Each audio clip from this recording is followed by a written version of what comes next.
pick it up out of my stance. That's time I'll never get back. Good.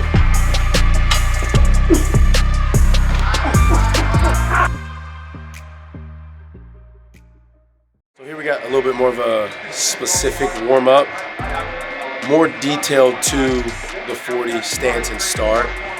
So we'll start over here with the med balls. You got a split stance med ball start. I want to go ahead and set that shin angle.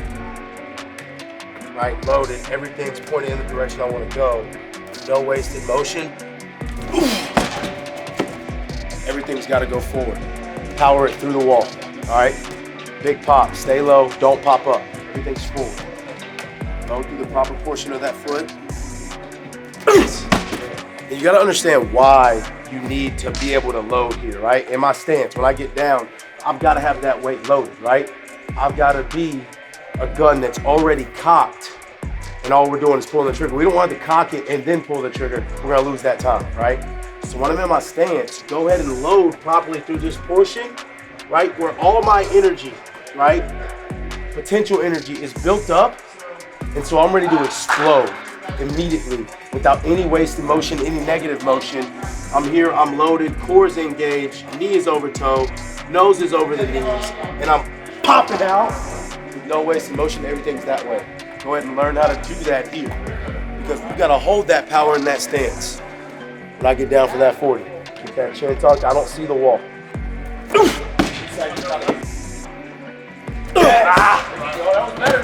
All right, so we worked the loaded portion of it where I have the med ball and I'm loaded in it. Right now we need to work actually being explosive out of it, right?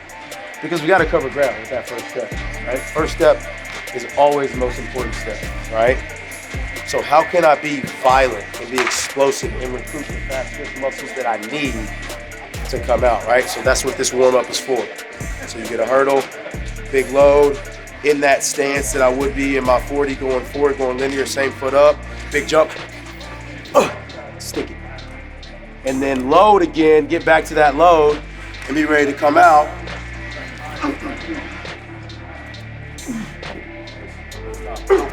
Go. Good. Smooth out, right? Smooth is always gonna be fast, right? When we think about that guy who crosses the line and you watch their 40 and you're like, dang, and then their time pops up, you're like, dang, he didn't look like he run that fast. That's what we want, right? That smooth, powerful, but also quick, right? Pop, explosion. The first thing we're gonna do is stance and start, just from a pure organic standpoint. Nothing but you, some grass and a line. Get on your angles, get down. We work it. There's so many different ways to get down to the stance and start, so I'm not gonna try to tell you the one way to do it, because you can get to 10 by doing 8 plus 2. You can also do it 6 plus 4. The main thing is the trajectory that you have when you come out, the projection that you create when you come out, right, and the angles that you have in your stance. Back leg loaded, drop that heel just a little bit, not a ton. Keep as much weight forward as possible. 85-15 on my load. Stay low, pop out.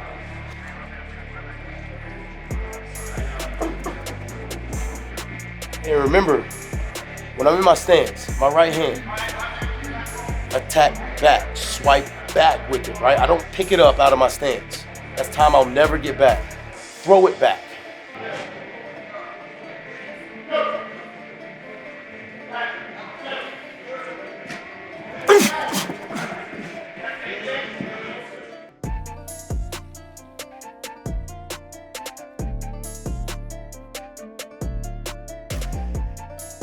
Shaquille or Shaquem Griffin, the one with one hand. Yeah. He ran 4.3. Go look at his start. He is completely in the air on his first step with how powerful he was with his drive out. He got down, he created that lean, everything was forward.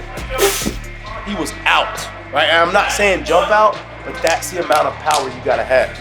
This leg has gotta be fully extended. I'm not going anywhere if I don't create the length, right? Everything about power we create. We push the ground, we punch the ground, right? So generate. Talk about swiping the hand back. Did you feel it? Watch your right hand right here. See what I'm saying? That's time I ain't getting back. Because what's it eventually about to do? Go back, right? So go ahead and get it back there. Don't wait. Don't pick it up and then wait to throw it back. It's got to go back. You're doing a little bit better job of still getting linked, but it's still not, right? Like, and then that heel to butt relationship, right? That window, you see how much green I see in between your legs? That lets me know where am I about to strike the ground.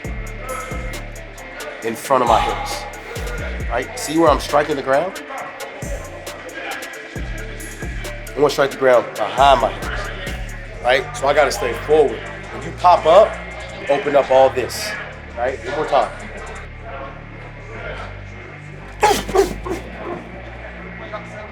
I have a sled march. With the sled march, we want to make sure that we keep straight angles, keep the hip gate open, right? Strike the ground with power and intent, but don't stomp, and cover ground. All right, we're trying to create length and power. So with these two things, after my sled push, I go straight to my jumps, creating that same length and power, jumping over, sticking the landing, and now I've got 5 hurdles where I'm predetermining the amount of ground that I need him to cover with each step so that he can cover the ground that is necessary to increase his time on his 40. All right. So with you, we've already identified, right? Like your stride frequency is elite. It's really good. So we need to work on power behind it, right? And the length that you can create with it, right?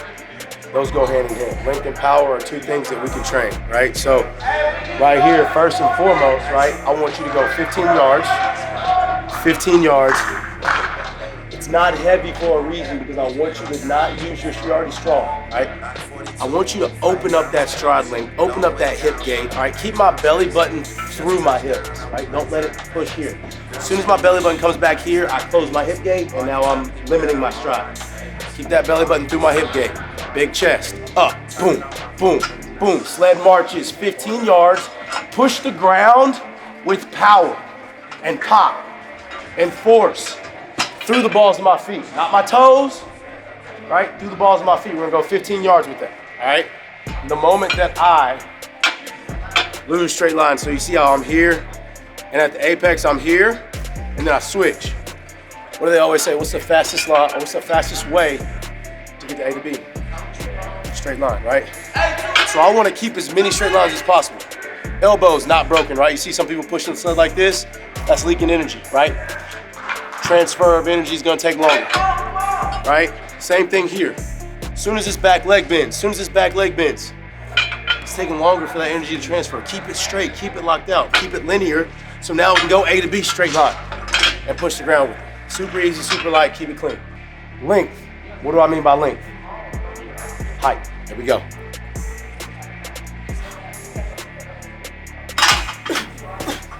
Keep it locked out though, keep it long.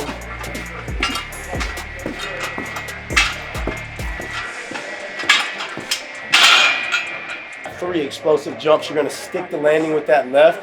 And like I said, our frequency is great, right? So I know you can get out, but what we talk about, right? That's 7 and 11, right? I want step 7 to land at 11 yards, right? So when I land right here on this left foot, I'm pushing off, right? I'm pushing off from a single leg standpoint, and I want to explode. Smooth, load it, balance it. Right, so here does me no good. I gotta be here. Yes. Hamstring and calf have to marry each other. This and this have to marry each other.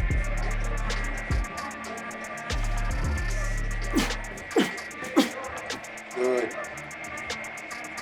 Up. Yeah. And it felt unnatural, right? Felt like a little bit of an overstride. You gotta get comfortable with that.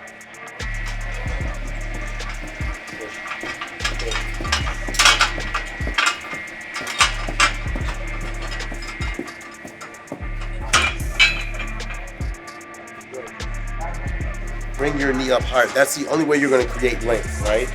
is a higher knee drive. So even though you're going through this, like, you're good with your steps, open. Keep it open. Gonna do the same thing here. Trust it, own it, right? Like, don't be afraid to kick the hurdle, right? Because when you're doing the drill timid, you're not getting anything out of it from a power standpoint. Don't be afraid to kick the hurdle. I can set up hurdles all day. Cover them, get over them, right? Don't try to kick it. When a lot of people hear length, they think stride length, and so they open it up and they lean back and they create an overstride. When I say length, I mean up. Now, here's what you did. Instead of you attacking the ground, we got to attack back, right? If I strike the ground right here, can I propel myself forward in the same manner if I'm striking the ground in front of myself than I could if I'm striking the ground behind myself? No. So attack back, because I want to push myself forward. If I'm trying to push myself forward, I got to strike the ground underneath or behind my hips. All right, so here, we're going to do one more rep. You're going to create that same length. Don't lose the length on it. Attack back. Get long, get tall, get the length, attack back. That time you were stomping through it and you were striking in front of your hips. So straight down. I need you underneath your hips or behind them with the same height. Here we go. Yes. Yes, sir.